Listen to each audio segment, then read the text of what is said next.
The Money Show. Investment School. Investment School this evening, Petri Redelinghuys. Petri is the founder at Herenya Capital Advisors.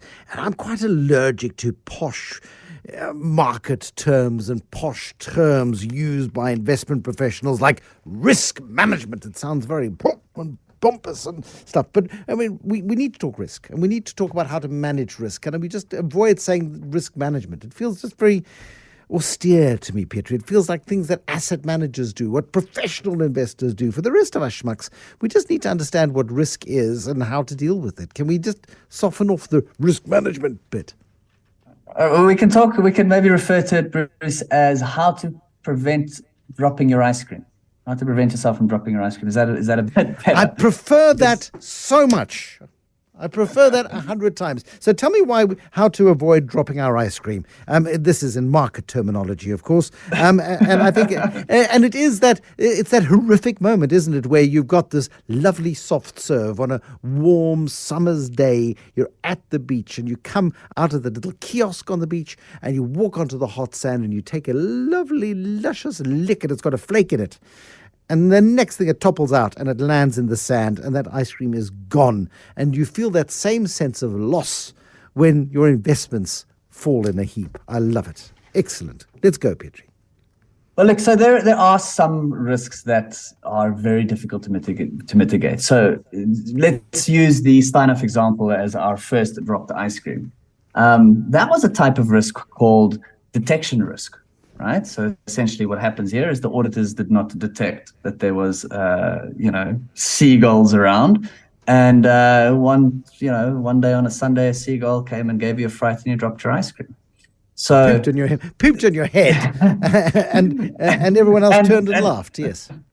Yeah. And your ice cream ended up in the sand. So there's lots of different types of things. I think let's classify them broadly into two major ones. One is the systematic risk, which is a risk that's mostly unavoidable. So it's the entire system that goes down, like the whole financial system, for example. 2008 global financial crisis was a good example. The 2020 COVID flash crash is another example of that.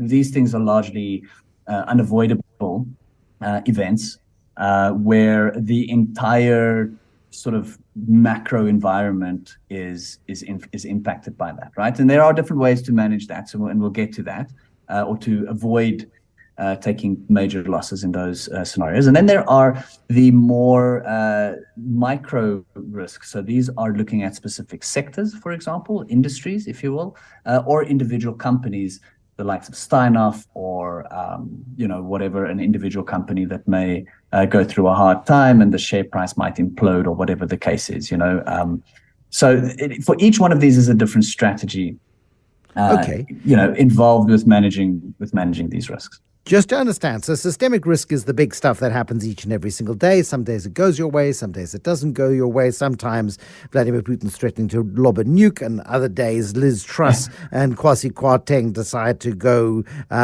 postal with the UK economy, and that causes havoc. We get COVID, we get 2008. That's systemic risk. It's stuff that happens within an economic system, and there are many forces that can affect that. Detection risk is part of the micro risks, because you said detection risk almost as if it was the first one, but detection risk will go into micro risks. It's people lie about their accounts. The chief executive is stealing money from the petty cash tin or whatever the case is, and suddenly trust breaks down in the company. Correct. So if we sort of zoom in on the individual company for a bit, there's a number of different ones. There's also something called legislative risk. So the country in which the company operates, the country very suddenly and unexpectedly changes some rules or laws, and suddenly there is now a legislative misstep that's taken place, and that severely impacts the sort of business operations of any particular company.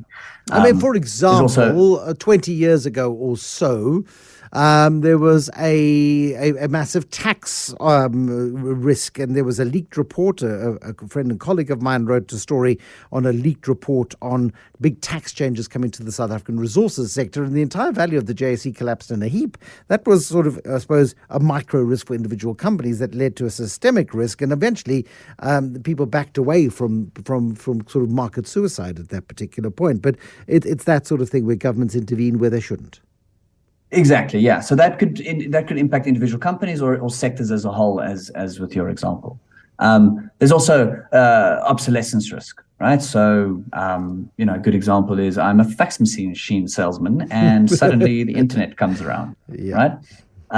There's rating risk. So if a ratings agency, a lot of, for example, how this would work is a rating agency has a certain credit rating on your or investment grade rating on your company's stock. They change their view, they downgrade that to something different. And what happens in the sort of big fund management world is that big funds would have rules around the quality of the companies they're allowed to invest in. And suddenly that ratings sort of quality is cut to lower. This happens to countries as well. So this could also be a country risk. So for example, with South Africa, when we got downgraded into junk status, right? Yep. That then forces a lot of selling to take place from big funds because they're not allowed to have such low quality assets, and that could severely impact the share price as well. So there's lots of these. I don't want to go through all of them. I mean, there's commodity risk, headline risk, rating risk, obsolescence risk. We're all, I think, aware of the risks: electricity risk, the governance risk, criminal enterprise risk. All of these risks all exist. So there's a number of different sort of hats you can wear and how to mitigate these, right? So one of the ways, if you go back to the ice cream example, is instead of having just spending all your pennies on just one ice cream, like a really big one, rather buy, say, 10 smaller ice creams, right? So that if you drop one, you still at least have some ice cream left, right? You might even be able to drop half of them, at least you've still got half your ice cream left. So diversification, in other words. And this is not just across, different shares. Like, let's say, for example, a good portfolio would like to have some retail exposure, some mining exposure, and some banking exposure, right? So instead of buying firstly, you're in 3 different sectors. So if any sort of systematic risk or sort of sectoral risk takes place, you're already diversified into different sectors. So if there's something happening negatively in the mining industry, well, you still have retailers and banks, or vice versa with any of the others. But you could go a level further and say, well, look, instead of buying just one share in each sector, I'm going to buy 2 or 3 shares in each sector, thereby further diversifying my risk. So if Mr. Price or Spar, for example, don't do all that well, at least Pick and Pay is doing all right. Or in the clothing retailers, if Mr. Price isn't doing so good, at least TFG, shooting the lights out, or whatever the case is. So that you kind of, what's that saying? Don't put all your eggs in one basket. Correct. So that is essentially the simplest form of managing long-term investment risk, is by making sure that you don't bet the farm on just one idea or just one company or just one sector.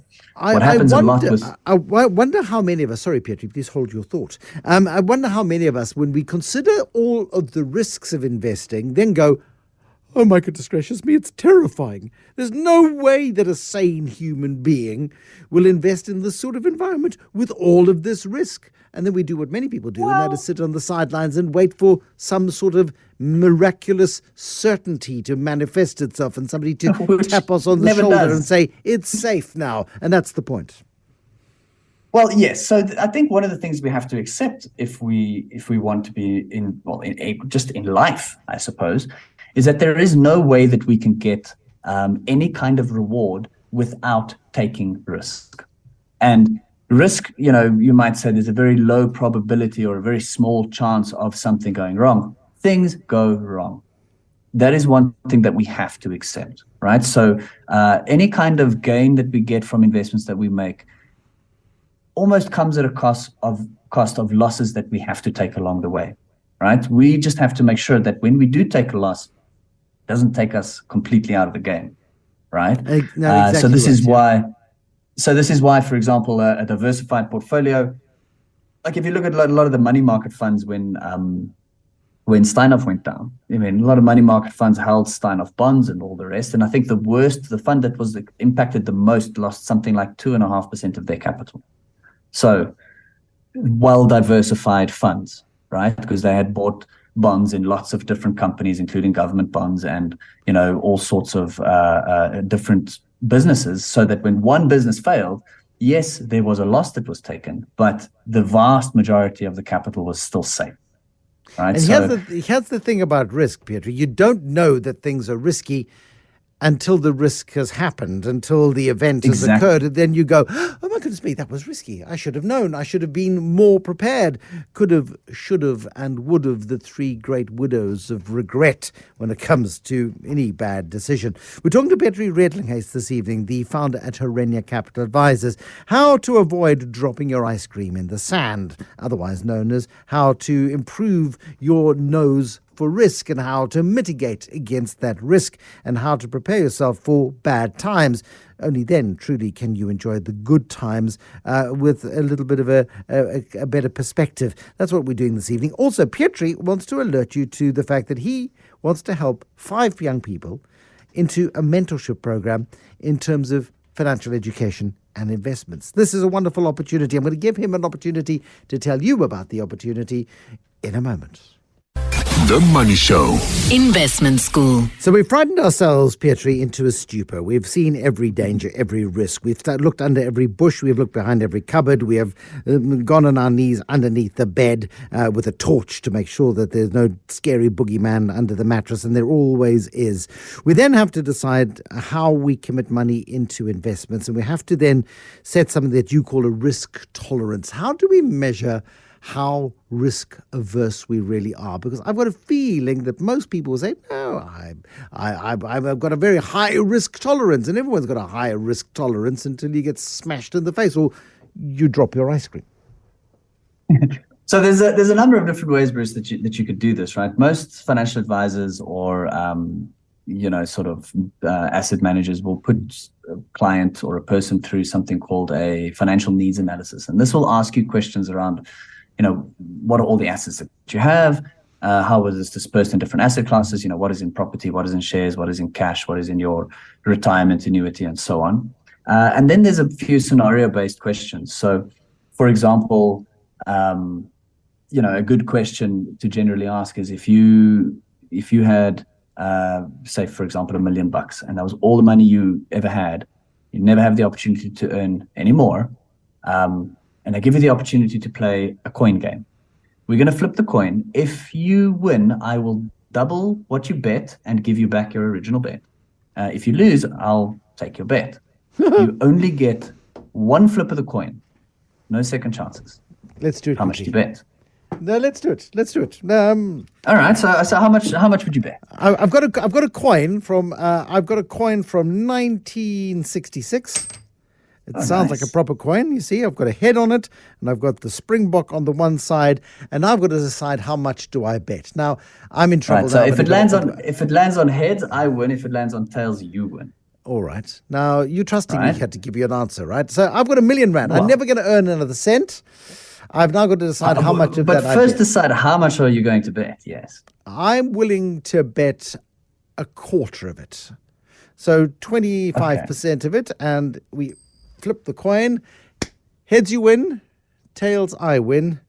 It's tails. I've now got 1.25 million rand. Let's double up. No, you've got 1.5. You've got 1.5. So of course, because you doubled 20. Oh my goodness me, I feel rich. So I got lucky. But that's no way to manage an investment, though. There's only one flip ever. Yeah. No second chances. So if you lost, you'd be down to 750. And that's it. You've got no more ability to earn money ever again. So how does that change the amount you bet?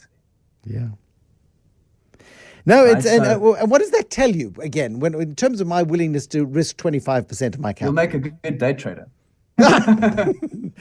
No, because it wasn't real, it doesn't matter. So risk. The point is, risk is individual. You have to be able to know what stomach you've got for taking risk in the market. And let's wrap up on this. I've seen this happen before, where some people are very willing to take risk until return demands its risk payment, right? And then when you're 20 or 30% down, you suddenly become extremely uncomfortable. So you have to sort of role play with people and with yourself, really, like how comfortable are you with how much you want to lose? And then that determines how much risk you're willing to take. And then you choose a risk management strategy from there. Just to sort of finish off on the idea, some risks are unavoidable. Some risks you can mitigate. The best way to make sure that you are in at least have a handle on this and prevent yourself from dropping your ice cream is to, one, accept that some ice creams will drop. Two, make sure that you're not putting all your eggs in the same asset class. So have properties, have stocks, have fixed income or bonds, have pension funds, have a diversified portfolio, have some precious metals like gold, for example. So have money in different types of assets. Even have some cryptocurrency, I would recommend. And then asset classes, you want to also diversify. Absolutely. But understand the micro risks are things that can lose your money permanently. The systemic risks are scary, and they're big and they're loud and they're noisy. But more often than not, there is a recovery at some point in the future, and you've got to learn to tell the difference between the two. Before we run out of time, Petri, I really want to talk about your mentorship program, because I love what you're offering here, and I think it's really important that more people like you, who have the capacity and the ability to do so. So you are planning to take in 5 youngsters and give them a 3-month mentorship program about general financial education and investment. How is this going to work? So firstly, it's a youth month program, if you want to call it that.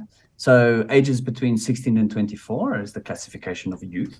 So write us a little motivational letter if you like. You can send it to youthmonth@herenya.co.za, HERENYA. And then what we'll be doing is we're going to start off with sort of just basic financial literacy stuff. Right, I think there's a very big need for that in South Africa. How does a bank account work? How does a checkbook work? Well, no one uses those anymore. Interest, credit cards. The power of leverage, the dangers of debt, all of these types of things, and then we'll slowly build up and start, looking at, the value of investment, the value of compounding, different types of assets. Why you want to start building your tax-free savings account now. What that can grow into in the future, and really just lay the foundation to give a couple of youngsters a real chance at saving up and building a retirement. Because you think it's crazy, but if you started investing when you were 16 or 24 years old, yes, you'd be a much richer man today. I can tell you that. Wow, so we want to try and help set the foundation right for some of these guys. Superstar. So Thank if you are very much. Interested, or if you have a kid or a teenager or a university student in your household and you want them involved, please drop us an email. Let them write us an email. Let them write us a letter. It doesn't have to be anything fancy. Just what's your experience with investing and financial literacy? Why do you want to get involved? And tell us about some of your goals for the future, and then we'll go through some of them, and we'll pick 5, and then we'll run. Essentially, you need to have access to a computer, an internet connection, and 2 hours a week available for 3 months. And a willingness to commit to those 2 hours a week for those 3 months. Yes. Because don't stake somebody else's opportunity and then squander it. Please. Asseblief. Don't do that. Thank you, Petri. So it is a youth month at herenya.co.za. I'm tweeting it as we speak. Petri Redelinghuys, thank you very much indeed. And what a lovely initiative on your part as well, to give a leg up to 5 youngsters who can win, if with a good motivation, a 3-month mentorship program.